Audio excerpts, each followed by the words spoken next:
C'était une matinée ordinaire, jusqu'à ce que la nouvelle éclate comme une bombe. L'ex-épouse de Laurent Fontaine venait de parler.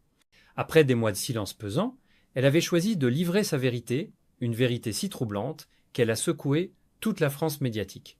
L'homme que l'on croyait irréprochable, le visage familier des plateaux télé des années 2000, se retrouvait soudain projeté au centre d'un scandale aussi inattendu que déroutant. Le ton de sa déclaration, calme mais tranchant, contrastait violemment avec le tumulte qu'elle allait provoquer. J'ai longtemps gardé pour moi des choses que personne n'aurait pu imaginer. Aujourd'hui, je ne veux plus me taire, a-t-elle déclaré d'une voix ferme. Dans les minutes qui ont suivi, les rédactions se sont enflammées, les notifications vibraient, les journalistes cherchaient frénétiquement des témoins, les réseaux sociaux devenaient un champ de bataille. Hashtag, commentaires, extraits d'archives, tout semblait soudain ramener à une même question, qui est vraiment Laurent Fontaine. Derrière le sourire impeccable, y avait-il un secret si lourd que même son entourage le plus proche l'ignorait? La stupeur s'est propagée comme une onde de choc. Pour beaucoup, Laurent incarnait la télévision d'une époque plus sincère, plus humaine. Son rire, sa bienveillance à l'écran, son empathie face aux invités faisaient de lui un symbole d'authenticité.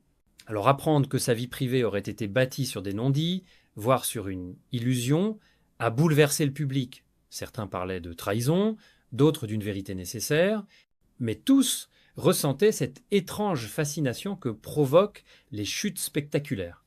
Les chaînes d'information ont immédiatement lancé des éditions spéciales. Des anciens collaborateurs ont été sollicités, des psychologues invités à décrypter le phénomène Fontaine.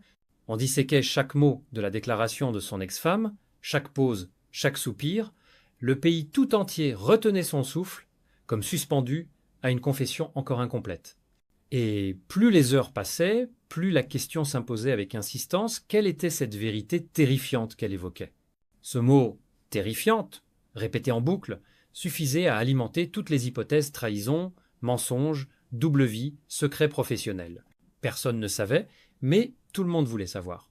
Ce n'était plus seulement une histoire de divorce, c'était devenu une affaire nationale, un miroir tendu à une société avide de transparence, mais fascinée par les drames privés. Ainsi commençait le feuilleton le plus brûlant de l'année, la chute d'un homme que la France croyait connaître. Laurent Fontaine, né à Paris en 1962, a toujours su incarner la réussite tranquille. Journaliste, animateur, producteur, il était l'un de ces visages que l'on retrouvait soir après soir sur nos écrans, comme un membre de la famille. Sa voix chaleureuse, son sourire complice, sa manière d'écouter faisaient de lui un pilier de la télévision populaire. On le disait, travailleur acharné, perfectionniste, loyal. Mais derrière l'image de l'homme affable et sûr de lui, certains commencent aujourd'hui à discerner une autre histoire, celle d'un être en lutte avec ses contradictions. Pendant 2 décennies, il a bâti sa réputation sur un credo simple. Il n'y a que la vérité qui compte. Cette phrase, leitmotiv de son émission culte, résonne aujourd'hui avec une ironie cruelle. Car voilà que c'est sa propre vérité qui semble lui échapper. Ceux qui l'ont côtoyé se souviennent d'un homme soucieux de contrôler chaque détail, de garder le cap, d'éviter toute faille visible. Est-ce justement cette maîtrise parfaite qui a fini par se fissurer.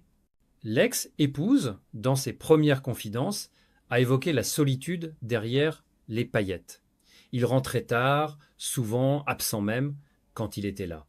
Il portait un masque, celui du professionnel irréprochable, confie-t-elle dans le magazine où tout a commencé.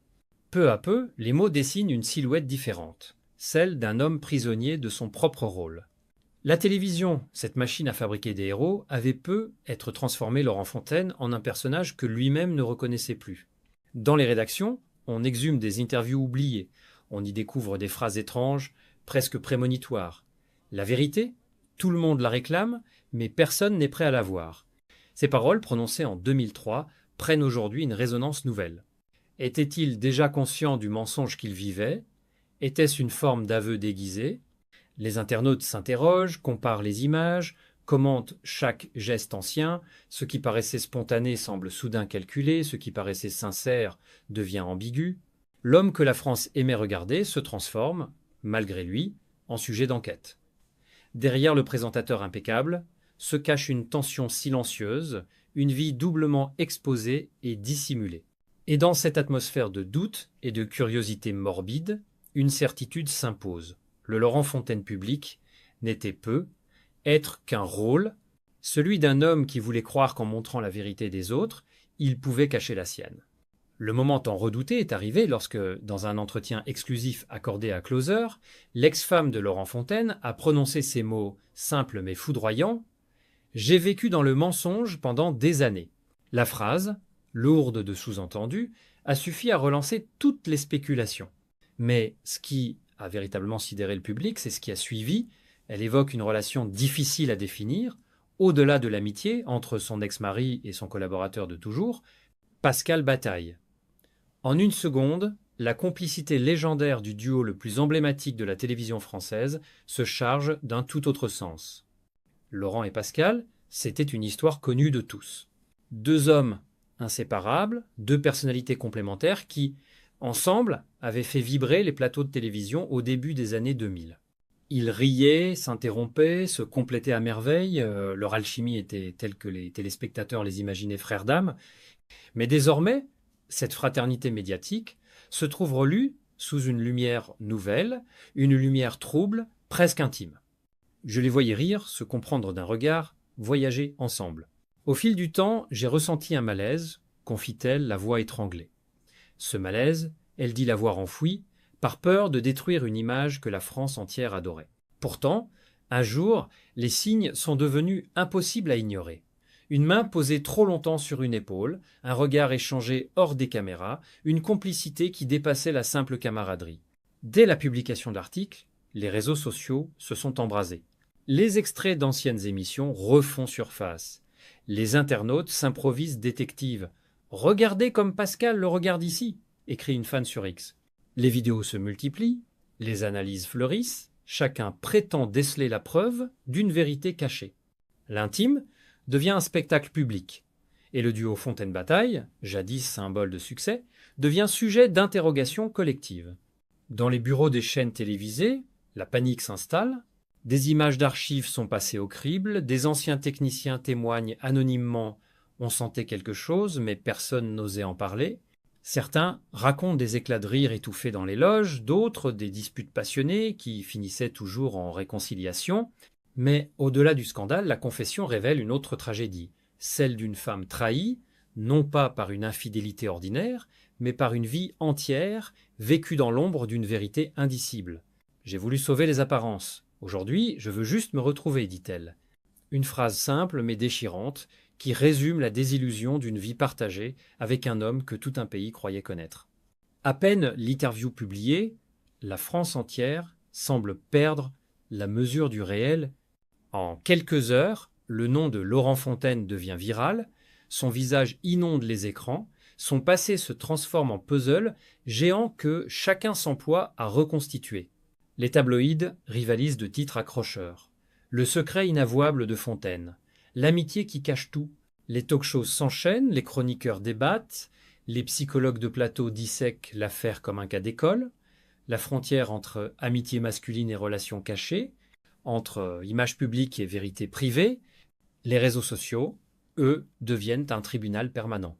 Sur X, Instagram, TikTok, les vidéos d'archives s'accumulent. Laurent et Pascal riant, s'effleurant, partageant des regards qu'on juge désormais révélateurs. L'interprétation devient obsession. Une photo, prise à Marrakech, en 2010, où les deux hommes s'enlacent, est brandie comme une preuve. En quelques minutes, elle circule partout. L'opinion se divise. Certains y voient une complicité naturelle, d'autres un geste trop tendre pour être innocent. Dans les rédactions parisiennes, les journalistes fouillent, exhument, recomposent le passé, on ressort d'anciennes émissions, on relit des interviews oubliées. Une productrice raconte avoir reçu, il y a des années, une lettre anonyme évoquant déjà un comportement ambigu entre les deux animateurs, une lettre jamais prise au sérieux. Aujourd'hui, elle refait surface, brandie comme une pièce à conviction. Les plateaux télé se transforment en arènes. Chaque invité y va de son analyse. Certains dénoncent l'hypocrisie du monde médiatique, d'autres parlent de liberté personnelle, de respect de la vie privée. Mais la machine est déjà lancée. L'émotion du public se mue en frénésie. Des hashtags comme Fontainegate ou vérité terrifiante, trône en tête des tendances, des parodies naissent, des mèmes circulent, et au milieu du vacarme, un étrange mélange de compassion et de cruauté s'installe. Ce scandale dépasse peu à peu le cadre d'un simple divorce. Il devient le symbole d'un mal, être collectif, celui d'une société qui réclame la vérité à tout prix, quitte à détruire ceux qu'elle a un jour portés au nu. Certains éditorialistes appellent au calme. N'oublions pas qu'il s'agit d'êtres humains. Mais leurs voix se perdent dans le brouhaha numérique. Laurent Fontaine, lui, se tait. Et ce silence, paradoxalement, devient la bande sonore la plus commentée du pays. Car à mesure que la tempête enfle, chaque absence de mots est interprétée comme un aveu. L'homme des vérités télévisées semble devenu le symbole de ce qu'il redoutait le plus, être jugé sans avoir pu se défendre. Depuis la publication de l'interview, Laurent Fontaine n'a prononcé aucun mot. Pas de communiqué, pas de publication, pas même un signe de vie publique. Ses comptes officiels sont figés, comme suspendus hors du temps. Ce mutisme dérange, intrigue, affole. Certains y voient une stratégie de communication maîtrisée, d'autres une fuite, une incapacité à affronter la réalité. Les caméras campent devant son domicile parisien espérant une apparition, mais les seules images obtenues montrent un homme méconnaissable, visage fermé, regard fuyant, silhouette amaigrie. Les rumeurs vont bon train. Une source d'ETF Fun évoque une pause forcée, une autre parle d'un séjour discret dans une maison de repos, loin de la fureur médiatique. Chaque jour apporte sa nouvelle théorie. Pendant ce temps, Pascal Bataille tente maladroitement de défendre son ami. Invité sur une radio matinale, il lâche « Je ne commenterai pas la vie privée de Laurent ». Une phrase neutre, censée apaiser, qui ne fait qu'attiser le feu. Les chroniqueurs y voient un aveu déguisé, les internautes une confirmation. Sur les plateaux télé, les débats deviennent presque cruels. Des experts analysent la psychologie du silence, des sociologues évoquent la déconstruction du mythe Fontaine. Tout est disséqué, son absence, ses gestes passés, même ses choix vestimentaires lors de ses dernières apparitions. La moindre photo est interprétée, chaque regard devient suspect. Les fans partagés entre fidélité et déception se déchirent. Certains refusent d'y croire, c'est une amitié déformée par la rumeur, tandis que d'autres estiment qu'il aurait dû parler plus tôt. Des marques partenaires suspendent leur contrat, préférant attendre que la situation s'éclaircisse. Une publicité qu'ils devaient tourner est annulée. L'empire médiatique, construit sur des décennies, semble vaciller. Et pourtant, au milieu de cette cacophonie, une nouvelle tonalité commence à émerger. Des voix s'élèvent pour demander la retenue, l'humanité. Une ancienne collègue confie anonymement « Laurent a toujours protégé les autres. Il mérite qu'on lui laisse un peu d'air ». Sur les forums, certains rappellent qu'il n'a jamais fait de mal à personne, qu'il a toujours défendu la transparence et le dialogue. Ironie du sort, c'est cet homme-là que la France accuse aujourd'hui de mensonge. Dans ce silence assourdissant, Laurent Fontaine semble mener un combat intérieur. Peut être préparé, sa réponse. Peut être au contraire, sait-il qu'aucun mot ne suffira. Quoi qu'il en soit, son absence est devenue une présence. Elle plane sur les conversations, hante les réseaux, et rappelle à chacun que le prix de la vérité, parfois, se paie dans le silence. Alors que la tempête médiatique poursuit sa course, une autre voix commence timidement à se faire entendre, celle de la nuance. Derrière les gros titres, les jugements hâtifs et les hashtags vengeurs, certains choisissent de se souvenir de l'homme qui a été Laurent Fontaine avant la chute, un professionnel passionné, exigeant, qui a marqué la télévision française par son ton humain, son audace et sa sincérité. Pendant plus de 20 ans, il a donné la parole à ceux qu'on n'écoutait pas, cherché la vérité chez les autres, sans imaginer qu'un jour, c'est lui qui serait mis à nu. Des collègues, des techniciens, des invités de ces émissions se remettent à parler. Tous évoquent un homme chaleureux, curieux, perfectionniste, parfois anxieux. Il avait besoin de tout contrôler, mais c'était aussi ce qui faisait sa force, confie un ancien réalisateur. Une autre ajoute « Laurent n'était pas un saint, mais il était vrai, profondément humain ». Et ces témoignages contrastent avec l'image d'un homme froid et manipulateur que certains médias ont voulu imposer. Sur les réseaux, un mouvement de soutien discret grandit. Des fans partagent d'anciennes séquences de IA, que la vérité qui compte, des moments d'émotion pure, des réconciliations inattendues, des larmes sincères. C'est ce Laurent-là que je veux retenir, écrit une internaute. Les messages affluent. Merci pour toutes ces années de télévision humaine. On a tous nos failles. Ces mots simples, mais pleins de compassion, semblent redonner un peu d'air à celui que la presse avait presque effacé. Car au fond, cette histoire dépasse la simple question d'un scandale. Elle parle d'amour, de peur, de loyauté, de fragilité. Elle met en lumière notre obsession collective pour la perfection et notre incapacité à accepter la complexité des êtres. Pourquoi exigeons-nous des figures publiques qu'elles soient exemplaires, quand nous savons tous que la vie est faite de zones d'ombre?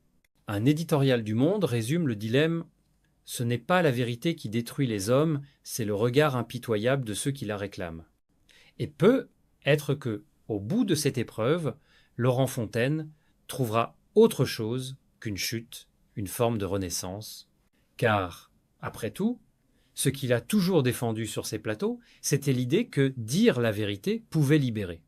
Aujourd'hui, c'est à lui de l'apprendre à ses dépens, certes, mais aussi avec le courage silencieux de celui qui, après avoir tout perdu, choisit encore de croire à la lumière. Cette histoire, au-delà du scandale, révèle la fragilité des icônes et la cruauté d'une société avide de transparence. Laurent Fontaine, figure aimée de la télévision, se retrouve confronté à ses propres contradictions. Sa chute, déclenchée par la confession d'une ex-femme blessée, questionne la frontière entre vérité et voyeurisme, mais derrière la tempête se dessine aussi la possibilité d'une rédemption, celle d'un homme qui, après avoir exposé les vérités des autres, doit enfin affronter la sienne. Une leçon sur l'humilité, le pardon et la complexité du cœur humain.